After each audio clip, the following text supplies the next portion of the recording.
Subscribe now and press the bell icon. Never miss an update.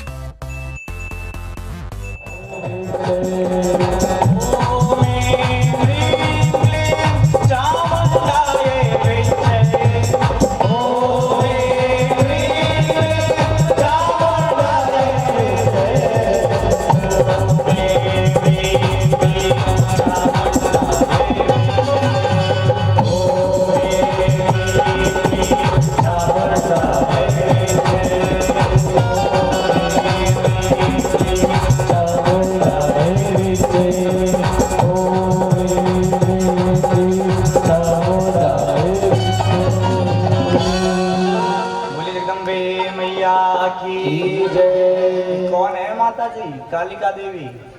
यहाँ देखिए एक बार माता जी, मुस्कुरा के तो इतनी सौम्य है, इतनी सौम्य है, फूलों से भी कोमल है। ये गुलाब का फूल है ना, इससे भी कोमल, बहुत कोमल है, बहुत कोमल है। और दिव्य तेज प्रकाश है इनके चेहरे पर, इनके मुख मंडल पर। पर जब इनको पता लगा कि मेरे भक्तों पर, मेरे बच्चों पर ये दुष्ट अत्याचार कर रहे हैं, इनका अपराध कर रहे हैं, इनका अपमान कर रहे हैं, भगवती को देर नहीं लगी। सौम्य रूप त्यागते हुए भयंकर रूप इन्होंने धारण कर लिया। मानो ये बता रही हूँ कि जो मेरे भक्त हैं, जो मेरे बच्चे हैं, अगर इन पर कष्ट आता है तो हम अपना सौम्य रूप छोड़ करके हाथ में खप्पर और खड़ग लेकर सिर काटने में भी देर नहीं करती। ये है देवी, ये है माँ। और माँ तो साहब कोई भी हो, मनुष्य ही नहीं और भी जितनी प्रजातियां हैं, माँ का वात्सल्य सभी में रहता है, सभी में समान रूप से रहता है। चाहे पशु पक्षी हो, चाहे जो हो। आप देखिए किसी पशु के बच्चे पर प्रहार करके देखिए, उसकी माँ पहले काटने के लिए दौड़ेगी। फिर ये तो आदि शक्ति है, जगत जननी है, ये तो संपूर्ण विश्व की माँ है, ये क्यों नहीं क्रोध करेंगी? जैसे ही भगवती ने रक्त बीज का नाश किया, ऐसे ही मां भगवती काली भगवती के शरीर में समा गई। बोले महाकाली मैया की जय। इसके पश्चात महाराज अलग अलग रूप धारण करके महिषासुर के दैत्य, और बहुत बड़ी सेना है, बहुत बड़ी 18 अक्षौहिणी सेना है। और एक अक्षौहिणी में करोड़ों सारथी, हाथी वाले, घोड़े वाले, रथ वाले, पैदल वाले असुर हैं। ऐसे 18 अक्षौहिणी सेना है, इतनी बड़ी सेना, और भगवती अकेली। जब ये सारे दैत्य एक सोचते हैं कि एक एक करके तो मार नहीं पाएंगे भगवती को, युद्ध नहीं कर पाएंगे, तो सारे के सारे इकट्ठे आक्रमण करने के लिए आते हैं। तब सभी देवताओं के शरीर से एक एक शक्ति निकल के आती। जिस देवता का जैसा स्वरूप है, जैसा रंग है, जैसा वाहन है, वैसा रूप रंग वाहन लेकर के उस देवता की शक्ति आती है। भगवान महेश शिव के शरीर से एक शक्ति निकलती है जो बैल पर सवार है, हाथ में त्रिशूल है और रुद्राक्ष की माला धारण किए हुए है, सिर पर जटा बनी हुई है। ये माहेश्वरी शक्ति है। इंद्र की शक्ति ऐरावत हाथी पर सवार होकर आती है, जिसके हाथ में वज्र है, इनका नाम इंद्री है। कार्तिकेय भगवान की शक्ति मोर पर सवार होकर आती है, जिसका नाम कौमारी है। भगवान विष्णु की शक्ति गरुड़ पर सवार होकर शंख चक्र गदा पद्म लेकर आती है, इनका नाम वैष्णवी है। ब्रह्मा जी की शक्ति हंस पर सवार होकर हाथ में कमंडल लेकर आती हैं, इनका नाम ब्रह्माणी है। तमाम देवताओं की तमाम शक्तियां निकल करके उपस्थित होती हैं और इन असुरों से युद्ध करने लग जाती हैं।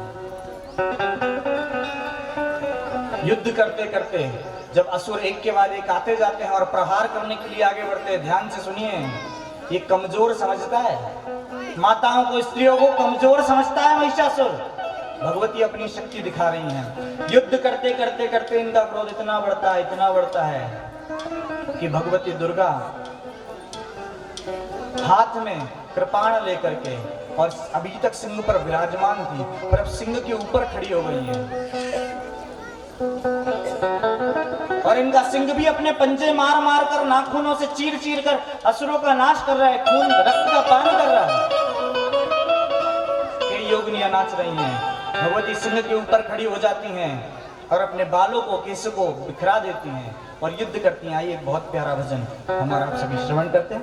बोलिए जगदम्बे मैया की। असुरों का शासन दूर हुआ, असुरों का शासन दूर हुआ, देवों का संकट दूर हुआ। कब? जब रण में भवानी मचल गई, जब रण में भवानी मचल गई, जब रण में भवानी मचल गई, जब रण में भवानी मचल गई। असुरों का शासन दूर हुआ, असुरों का शासन दूर हुआ, देवों का संकट दूर हुआ।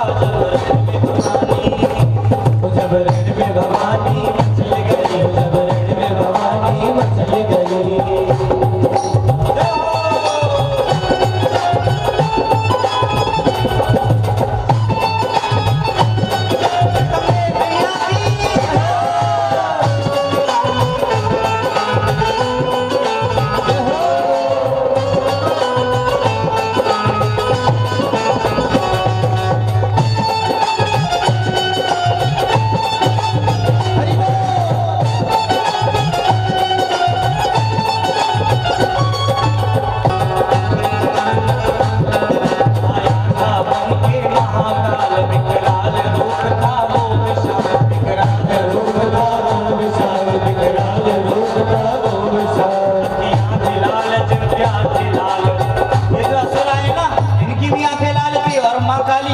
इनकी भी आंखें लाल है, इनकी जिब्बियां भी लाल है। अखियां की लाल, जिब्बियां की लाल, अधरों का रंग काला लाल, अधरों का रंग काला लाल, अधरों का रंग काला लाल। इस लाल लाल की लाली में, इस लाल लाल की लाली में, इस लाल लाल की लाली में, इस लाल लाल की लाली में सारा जगता अब लाल लाल। जब रण में भवानी मचल गई, जब रण में भवानी मचल गई, जब रण में भवानी मचल गई, जब रण में भवानी मचल गई।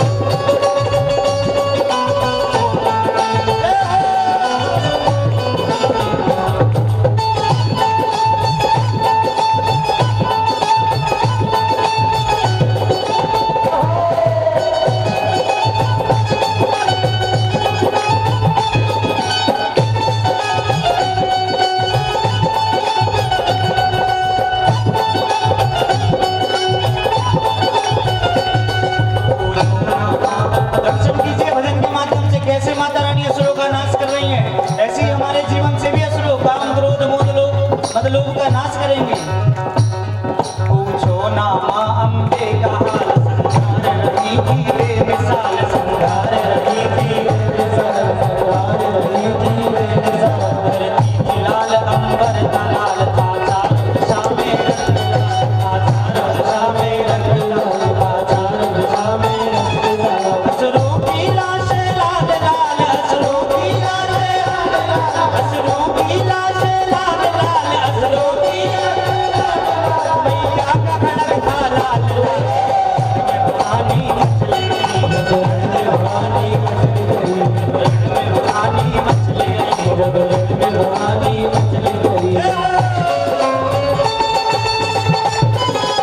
चूर हुआ, असुरों का शासन चूर हुआ, देवों का संकट दूर हुआ। जब रण में भवानी मचल गई, जब रण में भवानी मचल गई, जब रण में भवानी मचल गई।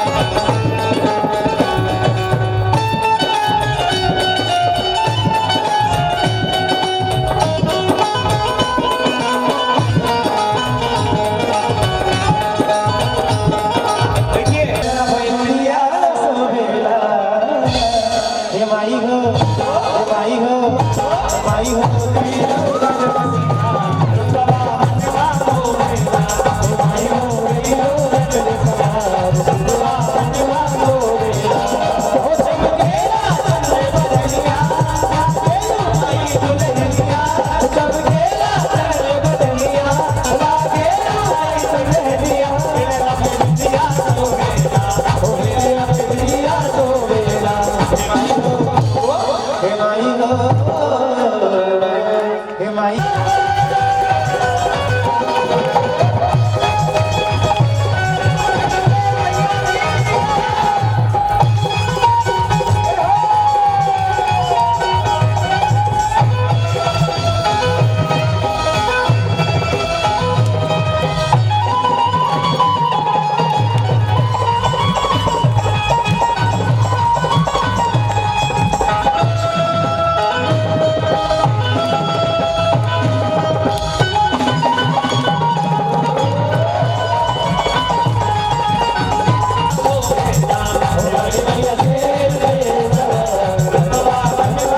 देखूं तित लाल, लाली देखन मैं चला, मैं भी हो गया लाल। बजा लीजिए। लोग कहते हैं लाल रंग जंग की निशानी, लोग कहते हैं लाल रंग जंग की निशानी, पर मां के दर देखो सत्संग की निशानी।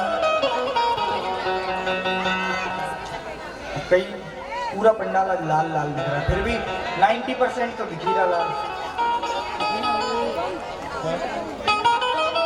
और जिनको पता, हमको तो पता ही नहीं था महाराज की लाल पहने के आज लाल डे है। आज लाल डे है क्या? कौन सा डे आज? भगवान भला करे।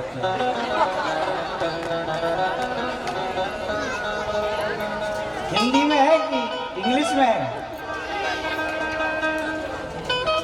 हमारे यहाँ हिंदी में तो कुछ दूसरा ही मतलब होता है आजकल। जाने कैसी संस्कृति, नाम में ही है तो भी अपनाए जा रहे हैं।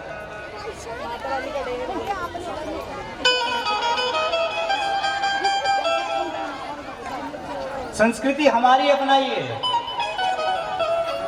प्रेम भी है, बुरा नहीं होता साहब, पर संस्कृति तो देखिए आप कर क्या रहे हैं।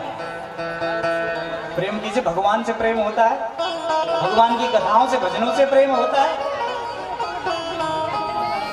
प्रेम तो मीराबाई ने भी किया था, युद्ध थोड़ी किया था, भगवान से प्रेम ही किया था ना। मीराबाई ने किया है, राधा रानी ने बताया है प्रेम कैसे करना चाहिए। जितने बच्चे बैठे हैं ना, अनमैरिड बच्चे, ध्यान से सुनिए, जिनकी शादी नहीं हुई, प्रेम करना है, प्रेम कीजिए।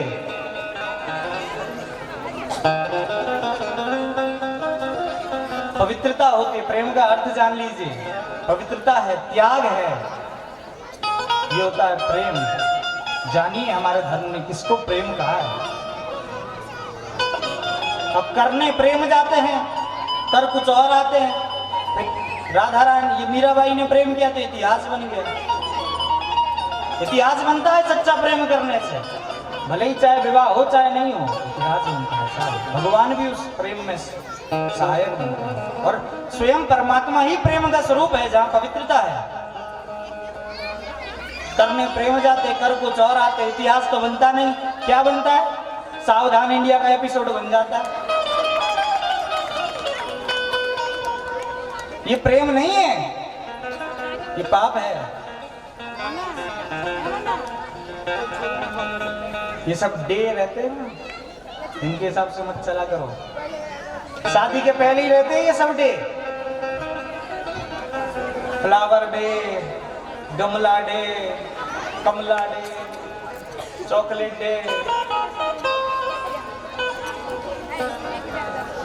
ये सारे डे शादी के पहले तक ही रहते हैं, और शादी के बाद क्या होता है? मुझे ऑफिस जाना, रुमाल ला के दे, घड़ी दे, जूते दे, मोजे दे, खाना दे, रोटी दे। सही कह रहे हैं?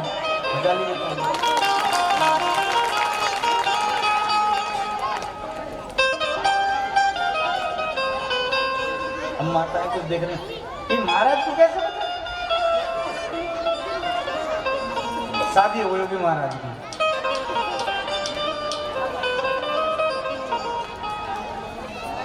पिछले महाराज जी की शादी हो गई। मैंने 4-6 बच्चे हैं, बाल गोपाल लड्डू।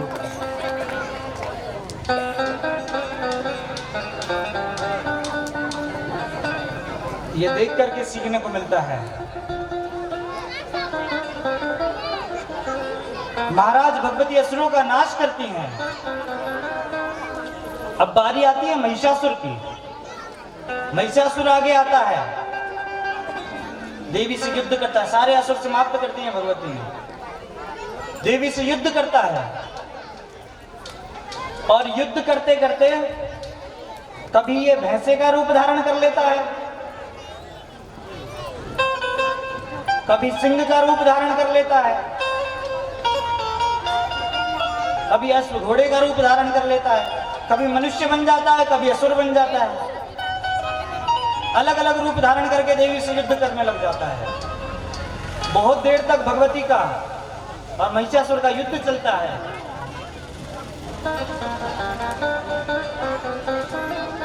देर बाद महिषासुर अपने सींगों से पहाड़ उठा करके देवी के सिंह के ऊपर फेंक देता है। ध्यान से सुनिए, मुख्य कथा चल रही है महिषासुर के वध की।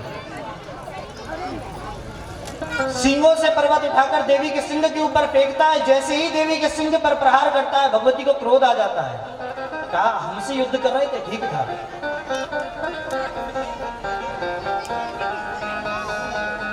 हमसे युद्ध कर रहे थे, ठीक था, और अब तुमने हमारे भक्त पर प्रहार किया है। अब तुमने हमारे सेवक पर प्रहार किया है। अब तुम्हें हम छोड़ेंगे नहीं। भगवती को क्रोध आता है और सिंह के ऊपर सवार भगवती बहुत तीव्र गति से महिषासुर के शरीर में जाती हैं और महिषासुर को मारने के लिए तलवार उठाती हैं। उसी समय महिषासुर भैंसे का रूप धारण कर लेता है। अब भगवती उस भैंसे को रोकने के लिए त्रिशूल उठाती हैं। फिर महिषासुर उस भैंसे के मुख में से निकलते हुए दानव का रूप धारण करता। अभी वो आधा ही निकल पाया था, उस भैंसे में से आधा ही दानव निकल पाया था, और भगवती त्रिशूल लेकर के उसके सीने पर प्रहार कर देती हैं। महिषासुर का वध हो जाता है। बोलिए महिषासुर मर्दिनी मैया की जय। जैसे ही महिषासुर का वध होता है, आसमान से गिरने वाले उल्कापात, अग्निपिंड, ये सब समाप्त हो जाते हैं। सभी उल्कापिंड समाप्त हो जाते हैं। नदियां अपने ठीक मार्ग से बहने लगती हैं। हवन कुंडों की अग्नि अपने आप प्रज्वलित हो जाती है। स्वयं हवन कुंडों की अग्नि प्रज्वलित हो जाती है। धार्मिक कार्य होने लग जाते हैं। क्यों? पाप का अंत हुआ है, पाप का नाश हुआ है।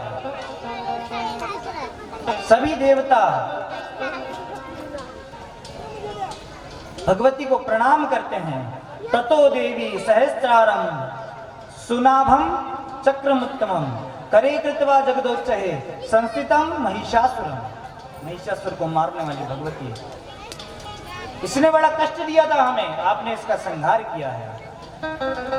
भगवती महिषासुर का नाश करते हैं। सभी देवता आसमान से उतर उतर कर आते हैं और भगवती की स्तुति गाते हैं। आइए आप और हम सभी प्रेम पूर्वक महिषासुर मर्दनी स्तोत्र का श्रवण करेंगे। सभी लोग शांत बैठेंगे जब तक ये स्तोत्र चले। जिनको याद है वो गाएंगे, जिनको नहीं याद है वो समापन की पंक्ति भी गा सकते हैं। जय जय हे महिषासुर मर्दिनी रम्य कपर्दिनी शैल सुते। कोई भी उठे ना इस बीच में, सभी अपने स्थान पर बैठे रहें और ध्यान पूर्वक इस स्तोत्र का श्रवण करेंगे। बोलिए महिषासुर मर्दिनी मैया की जय। दोनों हाथों पर करके बोलिए महिषासुर मर्दिनी मैया की जय। ऐ गिरि नंदिनी नंदित मेदिनी विश्व विनोदिनी नंदिनी देवरविंद शिरोदिनी आसिनी विष्णु विलासिनी भगवती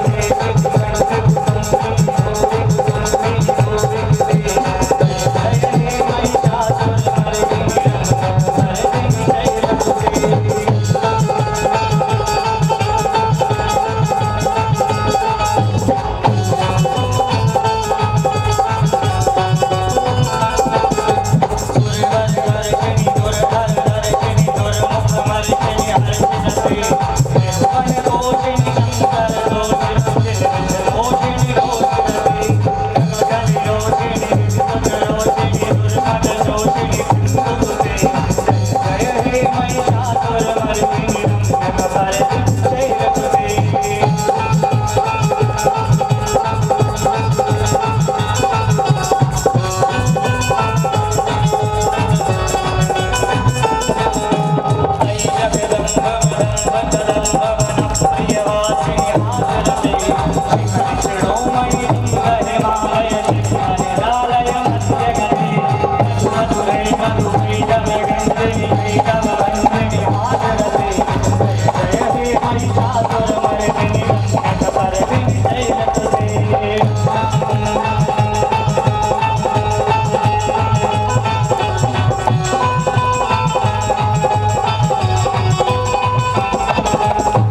पे गई गई शब्द पर सुधि कल पर विष्णु से जड़ गंगे मंत्र जलो पुर चिंतित मोहित भूत पति जल डाग नदी नटनायक नाटक नाटक गान जय हे महिषासुर मर्दिनी रंभन वर्धिनी शैलपुत्री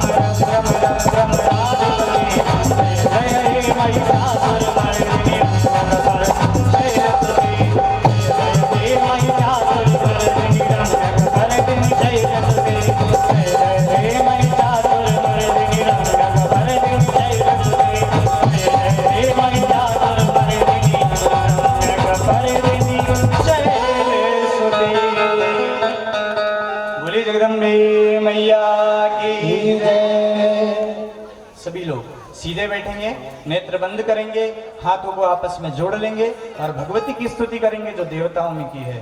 सभी लोग बातें ना करें, नेत्र और होंठ बंद रखें। खड्गं चक्रे गदेषु चापपरिगा शूलं भुशुण्डिं शिरा शङ्खं सन्दधिं करश्रीनयना सर्वाङ्गभूषामृता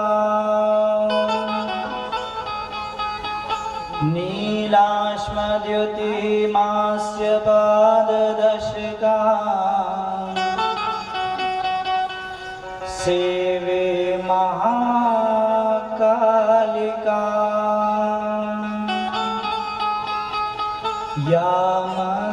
यामस्तौतस्फीते हरो कमलजो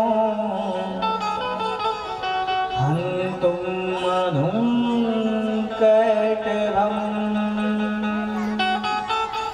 ॐ शान्ति शान्ति शान्ति। सभी लोग अपने नेत्र खोलेंगे और माता रानी का दर्शन करेंगे।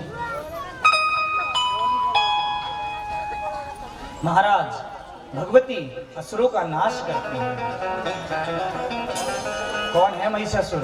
काम का प्रतीक है, क्रोध का प्रतीक है।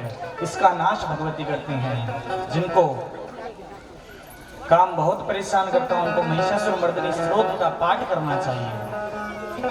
देवता प्रार्थना करते हैं कि भगवती आपने हमारा सब कुछ कार्य सफल कर दिया।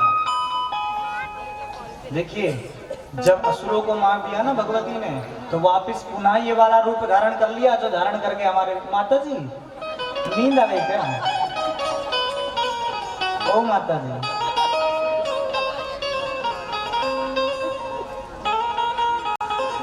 नींद आ रही क्या माता जी? मुस्कुरा दीजिए, थोड़ा सा मुस्कुरा दीजिए, दर्द दिल की दवा दीजिए। बस ताली बजाने लगे। जादू, मुझे लगता है किसी दिन अलग से भजन संध्या का प्रोग्राम ही करना पड़ेगा। भजन इतने सुनने रहते हैं आप सभी को। भगवती ने असुरों का नाश कर दिया और पुनः इस रूप को धारण कर लिया। मानो क्या बता रही हैं? स्त्रियों को कम समझने वाले, अपवित्र मानने वाले, इनको ये बता दिया भगवती ने कि हमको कम समझने की जरूरत, हमको कम ना समझिएगा। यदि हमने ठान लिया, प्रण ले लिया, संकल्प ले लिया, तो समाज के असुरों को खत्म करने के लिए, समाज के असुरों का नाश करने के लिए दुर्गा से महाकाली बनने में ज्यादा देर नहीं लगाएंगे। एक बार ठान लिया तो ये शक्ति है, इसको जानिए, इसको पहचानिए। क्यों आज बेटियों पर अत्याचार हो जाते हैं, दुष्कर्म होते हैं, दुष्कृत्य होते हैं? क्यों? माताएं अपनी शक्ति भूल गई हैं। महाराज ये जो कार्यक्रम है ना, वास्तव में ये भी बहुत बड़ा उदाहरण है भागवत। तभी तो जरूरत है देवी भागवत की, ताकि छोटी छोटी बच्चियों पर होते अत्याचार रोक दिए जाए, रुक जाए।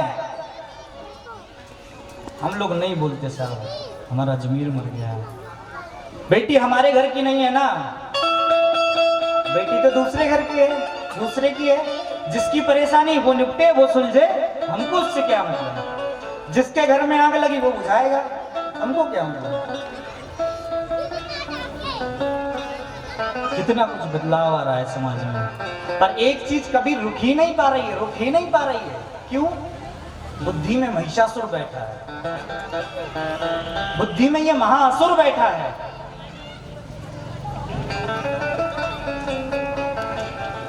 क्यों चिंता करने की जरूरत है बेटियों के मम्मी पापा को? क्यों परेशान होने की जरूरत है? ध्यान से सुनिए, चिंता करने की जरूरत बेटियों के माता पिता को नहीं, बेटों के माता पिता को है। आप पर जिम्मेदारी है, आप संस्कार दीजिए अपने बच्चों को, अपने बेटों को सिखाइए, अपने बेटों को कि बेटा ऐसा काम मत करना जिसकी वजह से किसी और के घर बेटी के माता पिता को सर झुकाना पड़ जाए। और ध्यान रखिए, जिनके बच्चे, जिनके बेटे कथा पंडालों में बैठे होंगे ना, जिनके बेटे धर्म से जुड़े हुए हैं, कथा को सुन रहे हैं, उनको टेंशन लेने की जरूरत नहीं है। धन्य है वो माता पिता जिनके बच्चे धर्म के लिए आगे आते हैं, कथाओं के लिए आगे आते हैं, धार्मिक कार्यों के लिए आगे आते हैं। गोस्वामी तुलसीदास जी महाराज कहते हैं, पुत्रवती जुगती जुग सोई, रघुवर भगत जास सुत होई।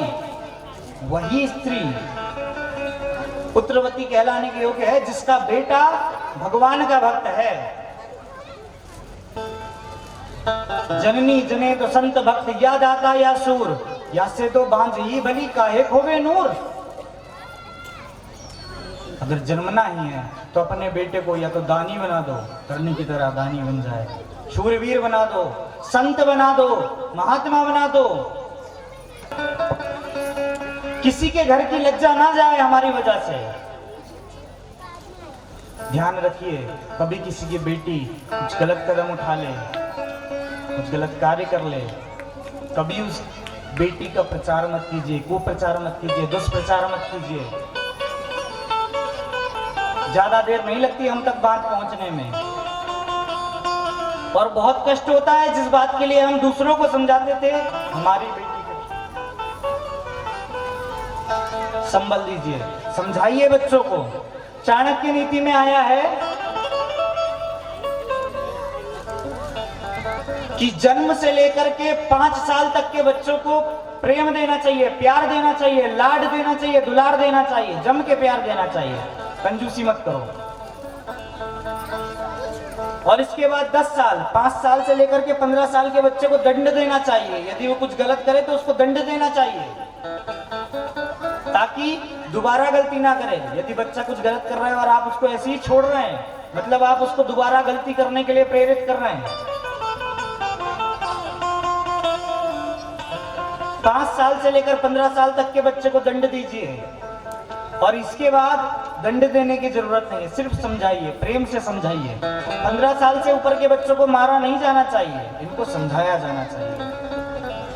पर ध्यान रखिए, यदि आप बचपन से ही अपने बच्चों को भगवान की भक्ति में लगा देते हैं, भगवान के सत्संग में लगा देते हैं, गारंटी देता हूं इस बात की कि कभी भी कोई बेटा इतनी गलत सोच तो नहीं अपनाएगा, इतनी गलत सोच तो नहीं अपनाएगा।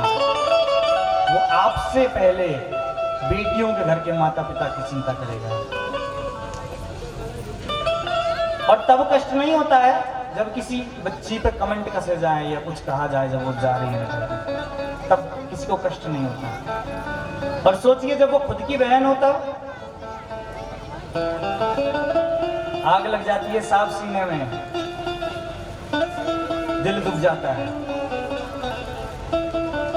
एक तरफ तो हम इस अत्याचार से, इस पाप से, ये असुर भी है, ये भी असुर है, इस असुर को हम झेल रहे हैं। इतनी चिंता रहती है बेटियों के पिताओं को। माता जी को, घर से गई है अभी तक आई क्यों नहीं, 5 मिनट लेट हो जाए फिर देखो कैसी उथल पुथल मस्ती घर में, देखो कैसा हल्ला होता है।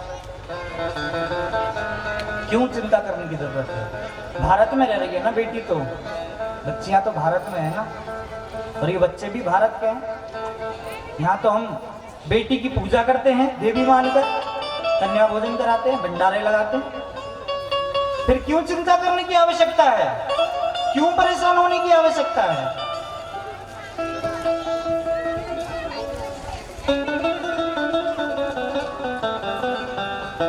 मैंने तमाम ऐसे बच्चों को देखा है, भाइयों की, बच्चों की बात कर रहा हूं मैं, लड़कों को कथा में आते थे, सुन सुन के इतना बदलाव आया कि अब दूसरों पे कमेंट करना तो दूर, यदि किसी पर अपने दोस्त कमेंट कर रहे हैं तो उनको रोकते हैं।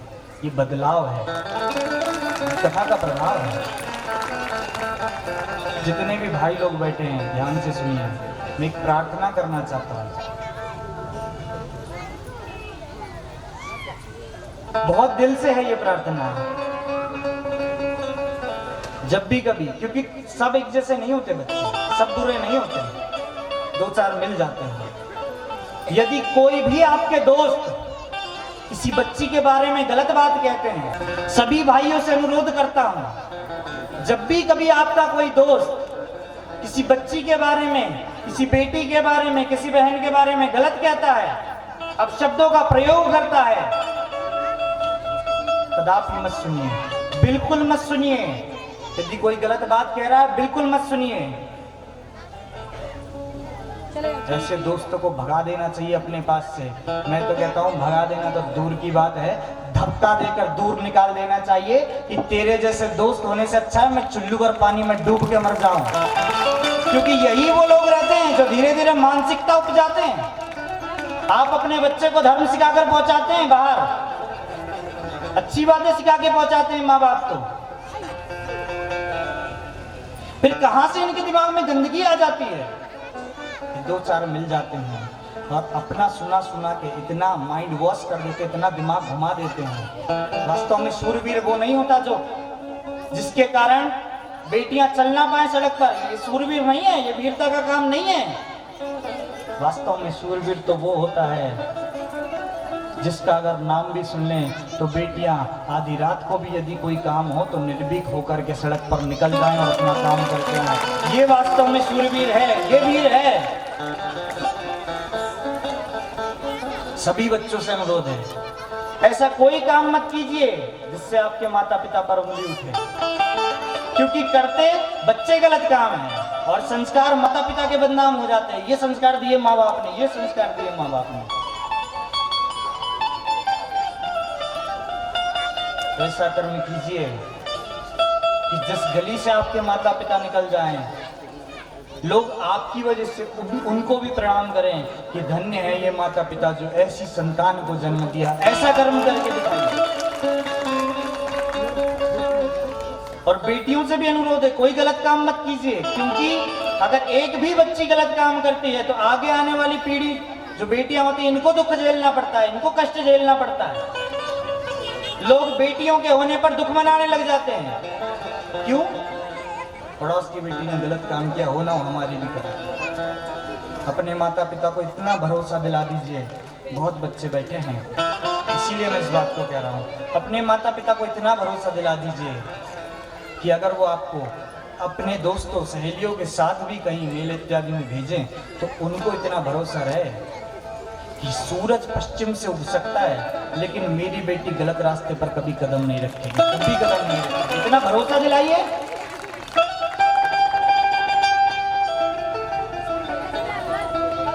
हम ये पाप को तो रोक नहीं पाते, ऊपर से जो ये पाप मिटाना चाहते हैं ना, हम उनको मिटाने की कोशिश करने लग जाते हैं। जो आगे आते हैं उन्हीं का पैर पकड़ के खींचने लग जाते हैं। ये दुर्दशा है भारत की।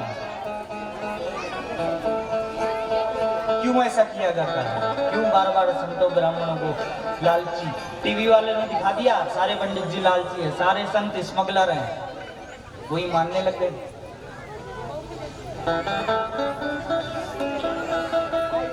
एक बार एक बाबा जी, बहुत शांति से सुनिए, शांति बनाए रखें पंडाल में। अब तो महाराज एक बाबा जी हैं गांव में, जिनकी बड़ी सी दाढ़ी है, सफेद दाढ़ी, और यहाँ पर एक स्त्री रह रही है, जो स्त्री बहुत चंचल स्वभाव की है। ये बाबा जी से बार बार आके कहती है, जहां भी बाबा जी दिख जाते हैं, ये कहती है, बाबा जी तुम्हारी दाढ़ी में दाग तो नहीं है? बाबा जी कहते हैं, पता नहीं बेटा, वक्त आने पे बताऊंगा। हमेशा जहां भी दिखे यही पूछती है, बाबा जी तुम्हारी दाढ़ी में दाग है क्या? बाबा जी कहते हैं, वक्त आने पे बताऊंगा, वक्त आने पे बताऊंगा। एक दिन बाबा जी की बहुत तबीयत खराब होती है और इनको लगता है कि अब ये मरने वाले हैं। 2-4 लोग आ जाते हैं, क्या हो गया, क्या हो गया बाबा जी? बाबा जी कहते हैं, जाओ उस स्त्री को बुला के लाओ, उस कन्या को बुला के लाओ। ये मजाक में पूछती है, बाबा जी तुम्हारी दाढ़ी में दाग तो नहीं है? मरते मरते उसको बुलाते हैं और कहते हैं, बेटी आज मैं तुझे बताता हूँ, मेरी दाढ़ी में दाग नहीं है। वो स्त्री पूछती है, महाराज यही बात बतानी थी तो पहले बता देते, इतना समय क्यों लगा दिया, इतना समय क्यों लग गया आपको ये बताने में? इसका मतलब है दाढ़ी में दाग मतलब आपके चरित्र में कोई खोट तो नहीं है, आपके चरित्र में दाग तो नहीं है? बाबा जी कहते हैं, इन मन इंद्रियों का कोई भरोसा नहीं है। जब तक जीवन रहता है तब तक कोई भरोसा नहीं कब बदल जाए, कब मन बदल जाए। इसलिए मैंने तुझे आज तक कहा कि मुझे पता नहीं है, मुझे पता नहीं था आगे आने वाला जीवन कैसा होगा, पर भगवान के भजन में मैंने अपने मन को लगाए रखा और ये भगवती की आदि शक्ति की माता रानी की मुझ पे कृपा हुई कि आज मैं अपनी दाढ़ी में बिना कोई दाग लिए भगवती की शरण जा रहा हूं, उनके धाम जा रहा हूं। मेरी दाढ़ी में कोई दाग नहीं है, कोई दाग नहीं है। उस स्त्री के झरझर आंसू बहने लगे, कहने लगी, मैं तो मजाक में पूछती थी, उन्होंने इसका इतना बड़ा मतलब निकाला। कई बच्चों को टेंशन रहती है, परेशानी रहती है कि हमारे माता पिता हमको आजादी नहीं देते, हमको बांध के रखते हैं, हमसे बोलते पूजा करो। तो सुनिए क्या है, ध्यान से सुनिए जितने बच्चे बैठे हैं। एक बार एक कछुआ, वो कछुआ जब पानी से निकला और रेत पर चलने लगा तो इसके ऊपर जो कवच है, कछुए के ऊपर कवच रहता है, ये बहुत कड़क होता है, बहुत भारी इसको लग रहा था कछुए को। कछुए ने सोचा ये कितना कष्टदायक है, ये कवच बहुत परेशान कर रहा है, बहुत दुख दे रहा है। इसने कहा मुझे इसको निकालना है। इसके माता पिता से कहा ये कवच हटा दो। इसके माता पिता कहते हैं भैया ये कवच नहीं हटाओ, ये तुम्हारी रक्षा करेगा।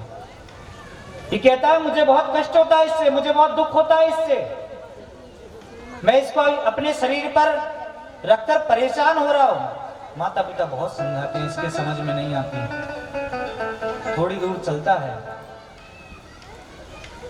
यहां पर इसको मगरमच्छ मिलता है। मगरमच्छ पूछता है क्यों इतना परेशान है, अपनी परेशानी बताता है कि इस कवच की वजह से मुझे कष्ट हो रहा है, दुख हो रहा है, परेशान हूं मैं। मगरमच्छ कहता बस इतनी सी बात, रुक जा, मैं अपने जबड़े में इस कवच को दबाऊंगा तो ये थोड़ा सा खुल जाएगा, तो इसमें से निकल जाना। तेरे माता पिता तो पागल हैं, कुछ भी तुझे बताते हैं। इतना बड़ा कवच देख, मेरे पास कोई कवच नहीं है, मैं आराम से घूमता हूँ, आजाद घूमता हूँ। वो मगरमच्छ उसको बहुत समझा देता है कि तेरे माता पिता व्यर्थ में तुझे ज्ञान दे रहे हैं। मगरमच्छ उस कवच को अपने मुंह में दबाता है, वो थोड़ा सा खुल जाता है, कछुआ बाहर निकल जाता है, और बाहर निकलते ही वो कछुआ नाचने लग जाता है, खुश हो जाता है, खुशी मनाता है कि देखो मैंने ये कवच छोड़ दिया, अब मैं कितना आजाद हूँ, कितना फ्री महसूस कर रहा हूँ, कितना अच्छा मुझे लग रहा है। वो खुशी मनाता है, नाचता है और अपने घर की तरफ देख करके खुशी मना रहा है, नाच रहा है। नाचते नाचते पीछे की तरफ चल रहा है, इसका पीछे ध्यान नहीं गया, इतना मदमस्त हो गया कि पीछे इसका ध्यान ही नहीं गया।